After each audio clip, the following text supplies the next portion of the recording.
Yo, what's good, YouTube? It's your boy Des Reacts back with another banger of a video, man. And this one we got the Australian SAS goes rogue.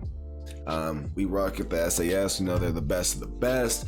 So it's about to be a good video. If you guys enjoy my content, please smash that like button, hit the subscribe button if you haven't, and let me know your guys' thoughts and feelings in the comments. And if you guys would like to react or request a video from me to react to, man, go ahead and follow me on my Instagram, Twitter, join my Discord.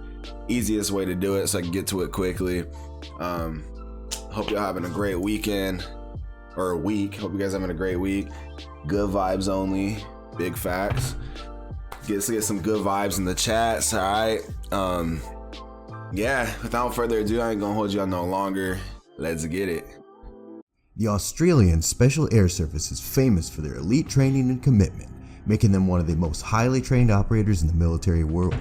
But what happens when some of these highly skilled warriors lose their way and deviate from the code of honor and duty they once upheld? For years, that's something you don't really think about. Like, the best of the best, man. It's like some of the best warriors, soldiers in the world, highly capable of killing any human being.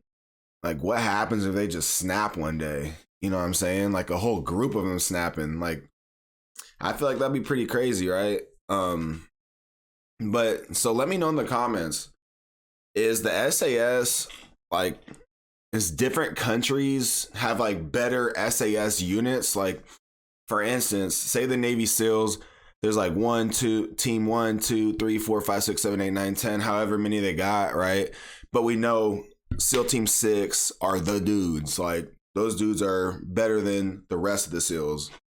So is it kind of like that in the SAS, where you might have like SAS Australia, New Zealand, UK, Gurkhas, I don't know. Let me know. Like, is any of those like different teams just night and day better? years, the secrets about what they did in the valleys, fields, and mud villages of Afghanistan have remained hidden. Until recently. In 2005, Australian Special Forces troops, including the SAS, were deployed to Afghanistan and remained there until 2013.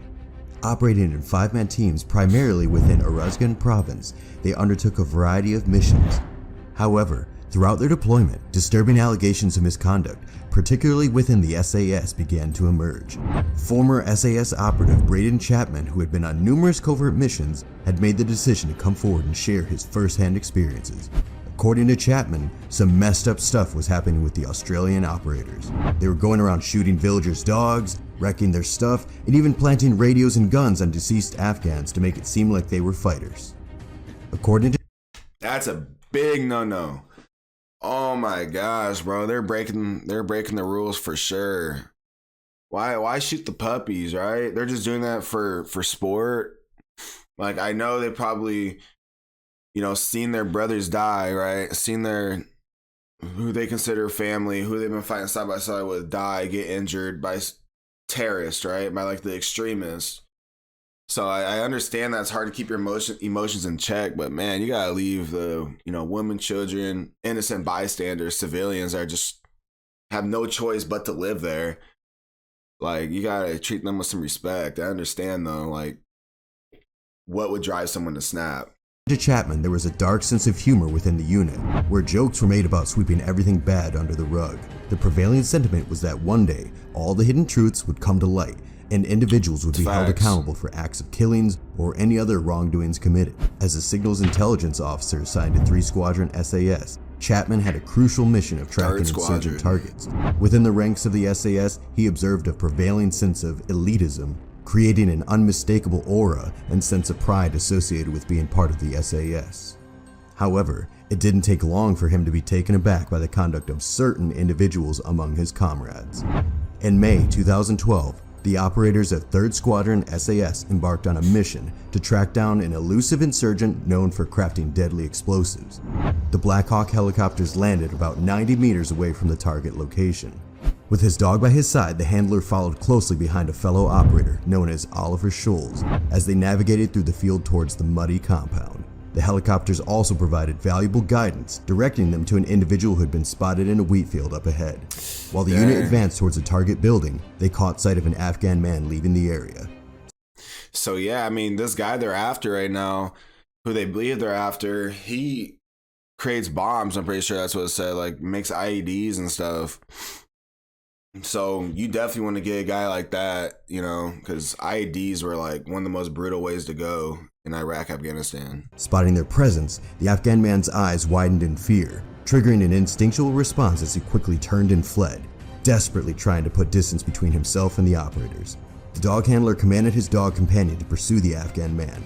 The dog took off, leading the way as two operators quickly followed, maneuvering through wheat and mud. Amidst the rough terrain, they came upon a bearded man in his 20s. He was subdued by the dog and was lying on the ground. The dog handler yelled at the dog to back off from the man, and the dog released its hold, allowing Schultz to quickly shift his attention. Schultz aimed his M4 assault rifle at the man, maintaining a distance of a mere 1 to 2 meters. The man instinctively rolled onto his back, curling his legs up in a defensive posture. In his right hand is what appeared to be a set of red prayer beads. Schultz's weapon remained locked on his head, unwavering. Schultz finally averted his gaze, shifting his focus to the dog handler standing next to him, inquiring whether he would shoot him. The dog handler replied that he wasn't sure and he should ask the patrol commander who was nearby. Schultz turned to the commander, repeating the same question about whether or not he should take the shot. The patrol commander's response was unintelligible as Schultz proceeded to discharge the first round, targeting the Afghan man lying on the ground. Oh man, so they did everything perfect on this one mission, right? They did everything perfect up until this point, right? Like one thing we gotta consider though, right? These aren't police officers. This is a war zone. These dudes are highly trained to kill.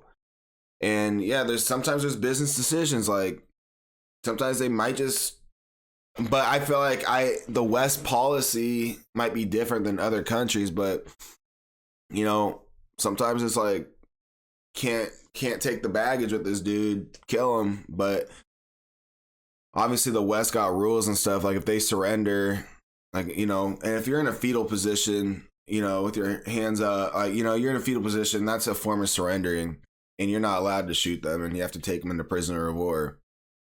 But yeah, that's interesting, man. So it said there was like the audio of the commander was muffled and the guy shot. So I'm assuming the commander gave him the green light. The dog suddenly rushed towards the Afghan man, and the handler urgently commanded the dog to return. Schultz mercilessly fired 2 additional rounds in the Afghan man, killing him. The Afghan man's name was Dad Mohammed. Following a complaint lodged by tribal leaders, the Australian Defence Force launched an investigation into the killing of Dad Mohammed. They acquired helmet cam footage unveiling a striking disparity between the soldiers' testimonies provided to the ADF investigators and what is depicted in the video. Schultz, who had been responsible for shooting Dad Mohammed, asserted that the Afghan man was targeted due to his alleged possession of a radio. However, the footage fails to present any evidence of a radio, only capturing the prayer beads clutched in the man's hand. Schultz defended his actions, asserting that he fired in self-defense from a distance ranging between 15 to 20 meters. Contrary to Schultz's claims, the video footage depicts Dad Mohammed remaining motionless and calm on the ground for over 20 seconds. The grief-stricken Yeah, so this is one of those things where, you know, this is pretty early, like 2013. So body cams and the helmet cams, like they had those, but it started to become a lot more prominent. So these dudes must have forgot that everything they was doing was being recorded on a helmet cam. So that's, yeah, they're about to get in trouble. The father of the deceased expressed that Mohammed had been enduring immense hardships to provide for his family, which included his 2 daughters. Following the incident, Schultz... Was that the dude who they were after in the beginning of the video? I can't remember. Is Dad Muhammad the one that the whole mission was about? Or did they get the wrong guy?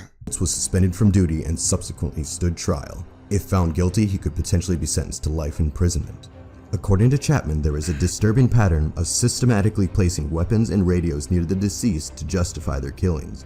Chapman further disclosed that firearms were also surreptitiously placed on dead Afghan individuals. In December 2012, an additional case involving the SAS unfolded, as they embarked on a mission to track down an insurgent target based on reliable information. Moving quickly and in collaboration with their Afghan counterparts, the Afghan Commandos, the Australian SAS undertook the challenging task of reaching Sara'ah, a small village nestled in the remote and demanding Shawali Khat region of Kandahar. Acting on a valuable tip-off, their mission was to track down and apprehend insurgents located in the small village. Team 1 descended from a Black Hawk helicopter, strategically landing near the village. At the same time, another helicopter carrying Team 2 maintained focus on the scattering individuals, including men and boys, in the field situated approximately 1 to 2 kilometers southeast of the target location. Inside the helicopter, the SAS patrol commander made a bold decision. He instructed the American door gunner to open fire on the Afghans below, aiming to prevent them from scattering. This action goes against the established Australian rules of engagement, but the American gunner disregarded such concerns. So, is that the gunner's fault? I don't think that should be the gunner's fault, man. He's just taking orders from the Australian commander, because I'm assuming that he's under his control while he's on the Black Hawk, right? Because it said that it's against the Australian rules of engagement. So, did he go against? So can the American soldier get in trouble for Australians' rule of engagement? Let me know in the comments. Black Hawk pilot maneuvered in a sweeping arc, and the gunner started firing shots around the Afghans. The impact of the rounds hitting the ground halted the Afghan farmers in their tracks. Many of them sought refuge near a tractor where they'd been engaged in loading onions just a moment ago. At this point, the other Black Hawk had landed in the field, and the members of Team 1 began to disembark from the aircraft. As they stepped out, they wasted no time and quickly unleashed a barrage of gunfire at the farmers and civilians in the field. Later on, one of the SAS operators from that patrol would return to the base and inform the Special Operators Officer about what took place in that field around the tractor. The SAS operator explained that the patrol commander unintentionally shot one of the farmers in their group. Realizing the potential risks of leaving witnesses, they made the chilling determination to eliminate every single one of them, ensuring no one would be left behind to share the account of what had happened. It became a killing spree.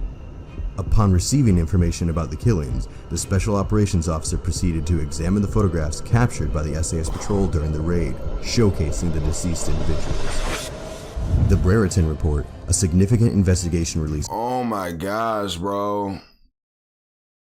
Yeah, this commander probably got charged. They just slaughtered a whole village so that the commander didn't get in trouble. In 2020, presented irrefutable evidence of the grave misconduct by Australian elite soldiers during the Afghan war. The report conclusively revealed that 39 individuals had been unlawfully killed, highlighting a severe breach of military conduct and ethical standards. The Australian Defence Force attributed the perpetration of these crimes to an unchecked warrior culture prevalent among a faction of soldiers, absolving them of individual accountability. Per the findings of the Brereton Report, Senior Command is largely absolved of any knowledge regarding the commission of war crimes. The report instead attributes the criminal activities and subsequent concealment to patrol commanders, typically of lower ranks such as sergeants or corporals, and their mentees. It emphasizes that the responsibility of these actions lies primarily with a small group of patrol commanders and those under their guidance. According to the report, patrol commanders were seen as godlike by their operators, making it extremely difficult for anyone to speak up about their actions. These commanders were put on a pedestal and considered to be untouchable. The Brereton Report highlights various shortcomings in oversight, the issue stemming from a prevailing warrior culture and the reliance on a limited pool of SAS soldiers who were repeatedly deployed over an extended period. The SAS enjoyed an unquestionable status, especially among outsiders, and a strong culture of secrecy within each patrol prevented their actions from being known by others. The report highlighted that complaints raised by locals and human rights groups were often disregarded as mere insurgent propaganda or as attempts to seek financial compensation.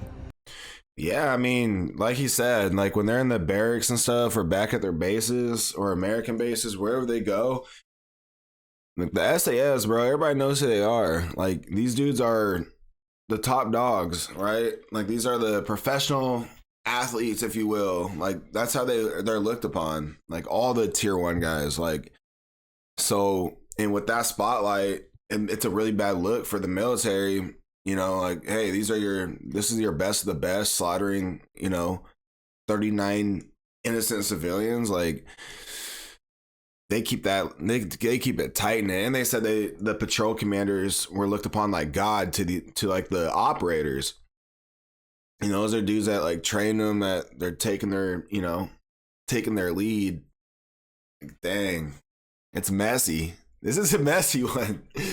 As the revelations from the Brereton Report unfolded, it became apparent that the Australian Special Air Service had veered off the path of honor and duty. But let us know what you think about the situation in the comments. Yeah, let me know in the comments your guys' thoughts and feelings on this video. That was pretty crazy. If you guys enjoyed it, please smash that subscribe button.